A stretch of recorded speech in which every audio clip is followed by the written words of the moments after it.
Well, thanks so much. I'm Vera Bergengruen. I'm a senior correspondent at Time Magazine. I cover the intersection of national security and technology.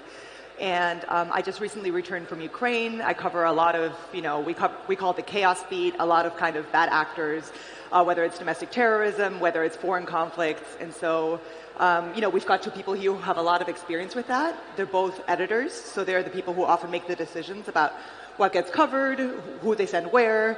And so I think it's going to be a really interesting look. So first of all, Bohdan, you're the editor of the Kyiv Post.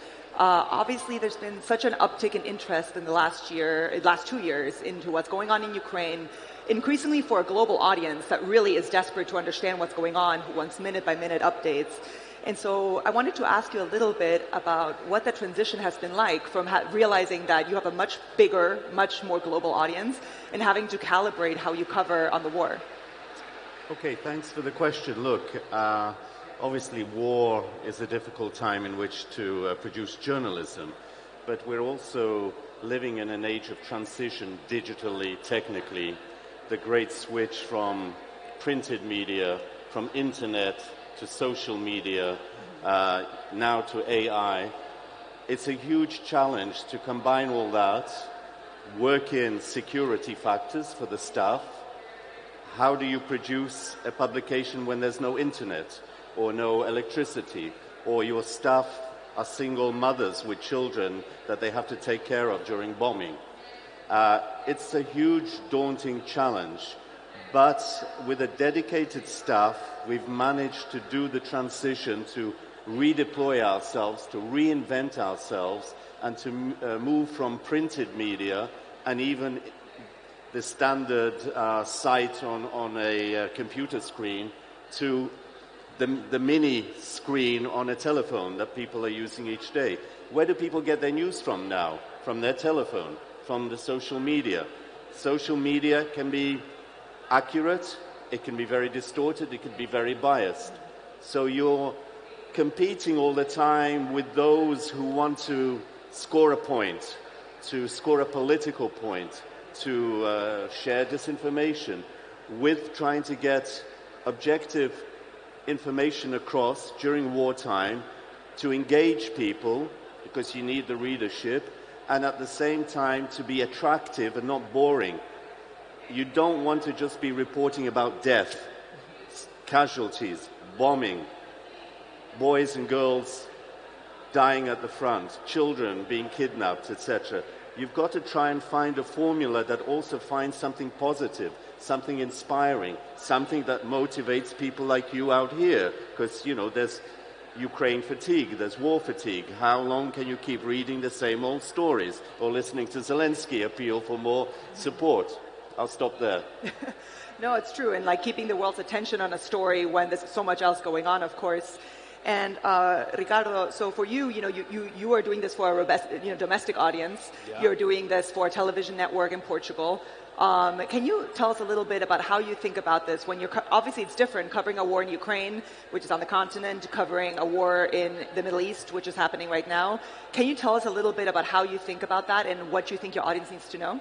Yeah, one of the main questions and difficult questions to answer in journalism when you work for a domestic audience, and even though global brands have global audiences, I think 90% of media outlets work for domestic audience. Mm-hmm. The first question, difficult question, and I think eternal question is why conflict A interests to us and conflict B doesn't interest. Right. When you look at the Yemen war or Ethiopia last year, they were not so on the top of news as Ukraine or Gaza. Next question is for us in Portugal, and I think for almost every country across Europe, the Ukrainian war was and it is a shock because it is a war in our continent and it is a war where a country like Russia decided to challenge the order that it was established after the Second World War. Mm-hmm. Europe was and it is a continent of wars where boundaries between countries were decided by some men on a table with maps. And if you decide to challenge that, you will decide to challenge almost everything in Europe. So this was an existential war, and it is for Ukraine and also for lots of countries in Europe. So, we didn't have any journalists there, so we didn't cover Ukraine. Sometimes on our news bulletins, sometimes when a Portuguese soccer team goes to Ukraine. Otherwise, Ukraine was not on our top of mind. There was the Crimea invasion, but for a year or two, there are no news about Ukraine on Portugal outlets. So we need to send lots of people. In Israel, it's completely different because our television, has a correspondent there since 1992. So is one of the most oldest and most respected, most experienced correspondents on the ground. So we had different approaches. So to conclude this, we have different approaches. So first, is this war interesting to our journalism and to our audience? And this is not an answer question, an easier question, but it's a real question. Second, how should I cover it? And third, how can I manage to keep this coverage on the next weeks, months, or years if these conflicts will last? And we are talking about two conflicts that, unfortunately, they will last. Right, and I think something that we all work for different sorts of outlets, different mediums, but I think especially in war, the battle between being not even first, but being quick and being accurate as you can be. Obviously on television, for example, if something really big is happening in Gaza, there's going to be a lot of pressure to put that on TV, to have those news. So I'm kind of curious how you think about that, how, balancing that it's an age-old struggle in journalism, but between wanting to inform your audience and being fast enough for it to be relevant, but also, not getting caught in the fog of war, not reporting anything inaccurate, and, what your process is like, how you think about that. Well, the formula that we have found is not to rush and compete with other news agencies. I think what's important is to give context, analysis, to put things in perspective. There's any number of sources giving you instant news, whether accurate or not. People can check. But people want to know what is behind the facts. Is this trustworthy? What are the implications of what you're telling us? Will this have some bearing on my life or my country? So I think we are moving away from competing with other news agencies. There will be the select few 24 hours of news constantly. You want to see it, you'll find it. But I think what we need today, in an age where AI is advancing, dangerous and potentially very positive, where AI can take from the information that's freely available out there and just put a story together without checking the facts. Is this disinformation? Is this accurate? Is this Russian propaganda? Is this Ukrainian propaganda? What is it? And you read it and you take it from AI. If that's the future, that's very worrying, because our task right now to fight disinformation and fake news is already an immense one. The war today in Ukraine is not about the battlefield and about drones and rockets and missiles, which are very important, and those weapons are needed. It's about the informational war, about cyber warfare, about disinformation, and about poisoning minds. If you are able to tell many people in the world that the Ukrainians are Nazis, their president is a Nazi, they are really bad people, you're wasting your money, they are so corrupt, etc., some element of the population will believe that if they don't have the facts to balance it out. Of course, Ukraine's never had the resources of Russia to invest in Russia today and whatever. We were talking with Volodymyr Klitschko, the heavyweight boxer, today on the central stage, and I said, you're a heavyweight boxer, but when Ukraine was attacked in 2022, it was like a midget, a lightweight, being attacked by a heavyweight. Very few people gave Ukraine any chance whatsoever for 2 or 3 days. That Ukraine would fall, and hence it's not worth us getting involved.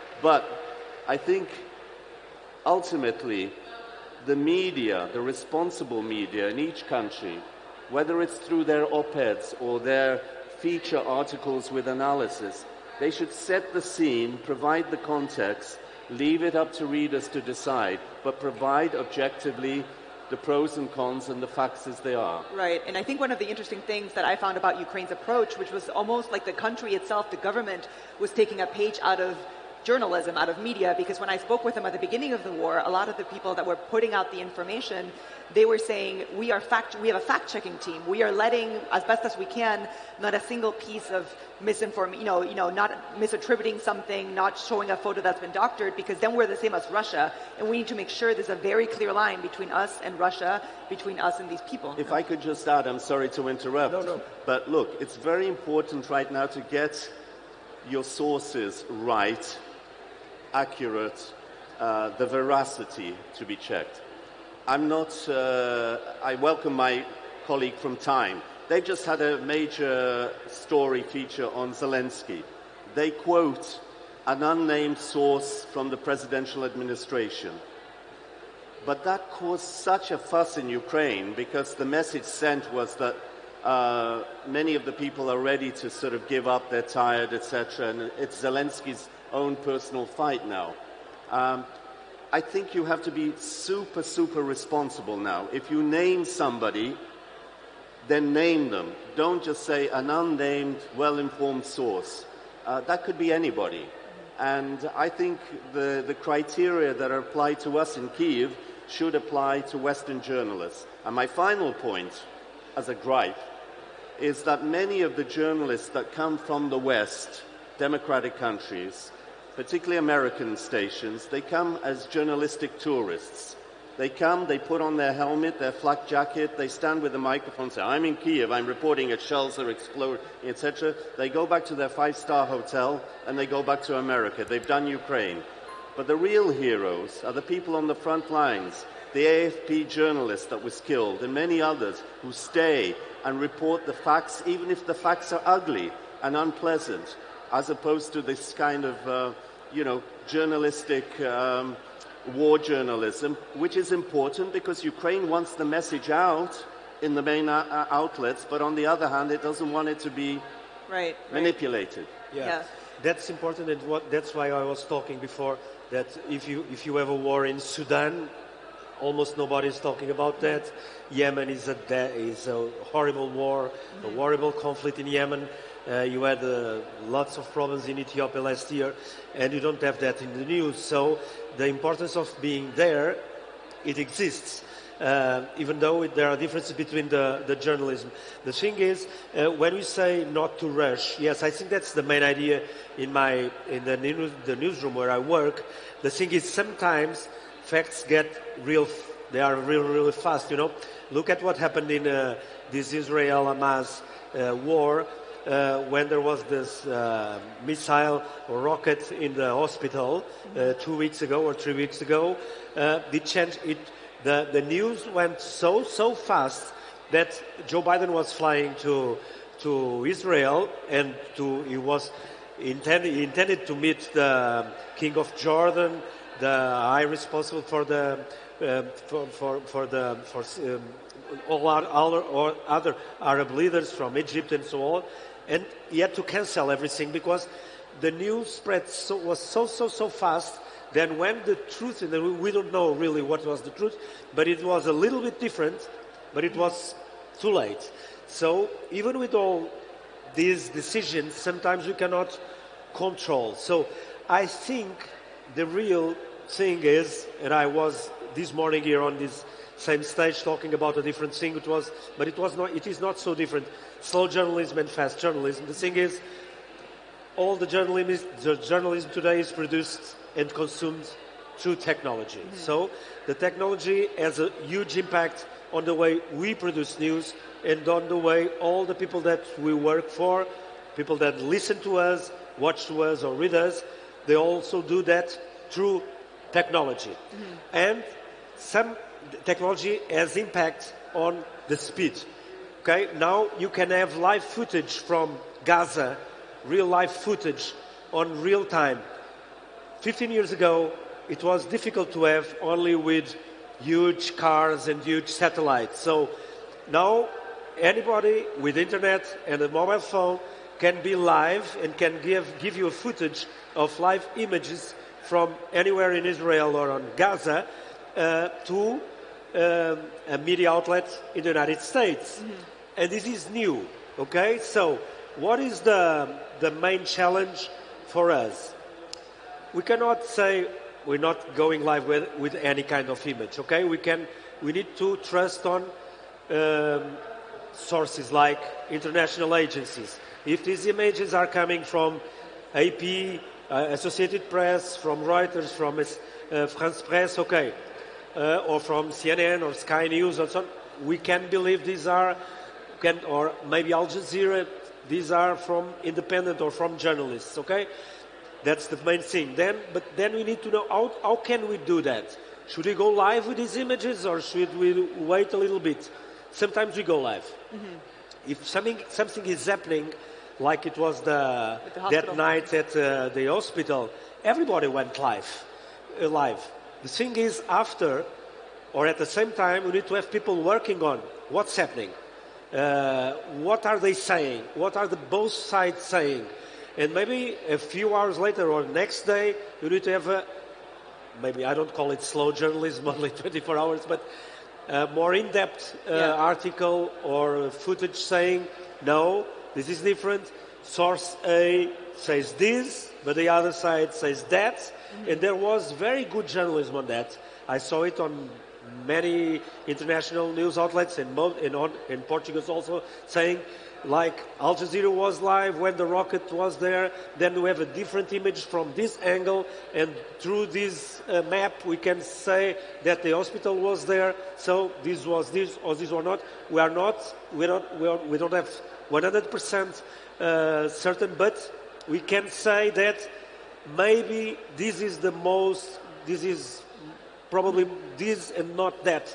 And I think this is very important for journalists because we are not going to work like we worked on the 90s or on the beginning of the century. It's impossible. In a lot of what I think it's not possible. If I can just add to that, I mean, social media, I said we get our news from the telephone. The increasing importance of images. You know, it used to be sound bites. Get a sound bite. Get the voice. Now, if it's a video clip, brilliant. Short video, 10 seconds, you know, TikTok or whatever.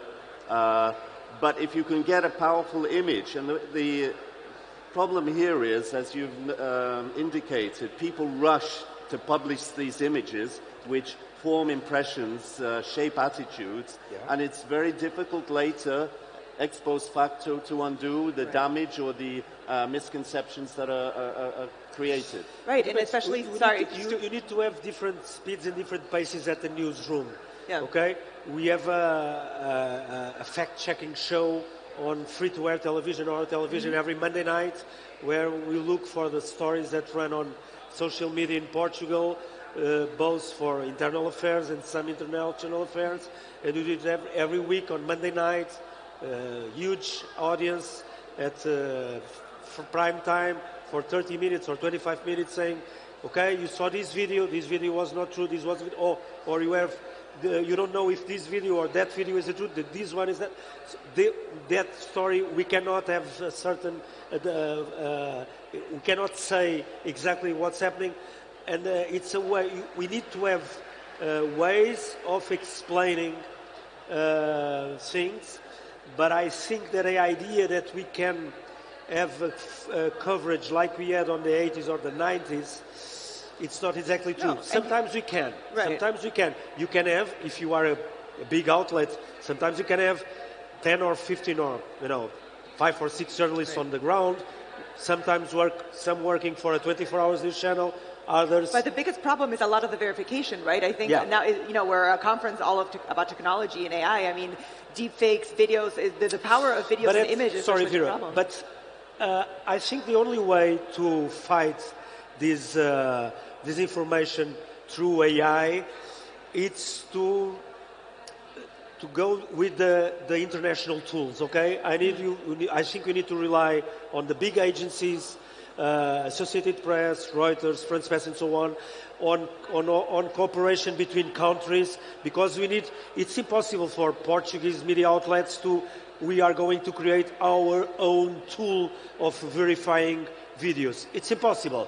But I think that it's possible, and it already exists. There are international agencies and there are software companies. They are verifying, and if we can cooperate between us, we can have international tools of verifying images that can be used by Time magazine, right, or by SIC television in Lisbon, or by the Kyiv Post. So if everybody goes alone, it's impossible. But it is possible to have good tools, international tools. I don't know if they are open source or not. That we can have.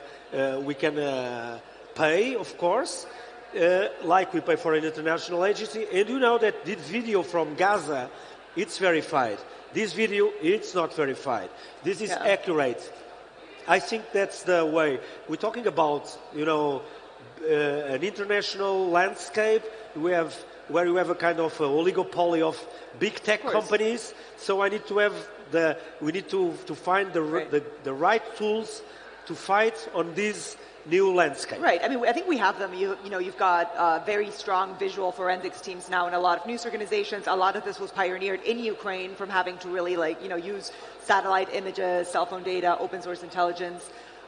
Just lastly, it's easier to think kind of about manipulated images, but also I'm curious how both of you, in these two current conflicts that are the big ones that are happening in the Middle East and in Ukraine, are handling, what kind of filters you're using for yourself as editors when trying to figure out how to report on on things that could be government propaganda, or things that are almost like government propaganda light, where you're like, this is obviously just their line. It's become very difficult, I think, in both of these conflicts to report on some of the facts on the ground without being accused of just spreading one side's point of view. Okay, that's a good question, but I don't think it's government propaganda because, as has been noted, there are citizen journalists. There are people out there with their phones who are sending on the Telegram channels live footage. There, if you want, challenging any official lines, and official statements then have to rectify their position to take into account what the public has pointed out. I think the biggest problem is disinformation, willful disinformation coming from Moscow through its auxiliaries. But the biggest problem is lack of information during wartime. We have official Ukrainian figures guessing about how many Russians have been killed. Apologies, sorry. I want to get a chance to respond. Horrendous figures, but we have no idea, and the UN and others are, at a loss to say how many Ukrainians have been killed, soldiers and civilians. And that is the gap. And you can't sort of guess, you can't invent figures because your own reputation is at stake. So you try to kind of find your way, but that is lack of information as opposed to too much information. Yes, I'll give you the last word. We've got 30 seconds. when you look at numbers, yes, that's true. You know that you can rely on some numbers and you cannot rely on others, or there are no numbers at all. But sometimes there is propaganda because there was always propaganda in war. There is no war without propaganda. So of course there it is. Even when was the battle to Bakhmut, or now with Advinka, of course there's propaganda on both sides. Sure. In Bakhmut there was. We know what's happened. And now there's a huge battle because of a small town, or a small. When you look at Ukraine, no, it's not that small at all. And of course there's propaganda because both sides want to have a kind of an idea that's on a global audience. Yes. But we need to deal with that. We need to know that there is propaganda, and we need to balance it and to go to the facts. Right. But because there is no war without propaganda, and when journalists go to war, they know if they are embedded or if they are working alone. Clearly a topic for a much longer discussion, unfortunately. Yeah. But thank you so much. We're out of time. Thank you very much. Thank you. Thank you very much. Thank you. Thank you.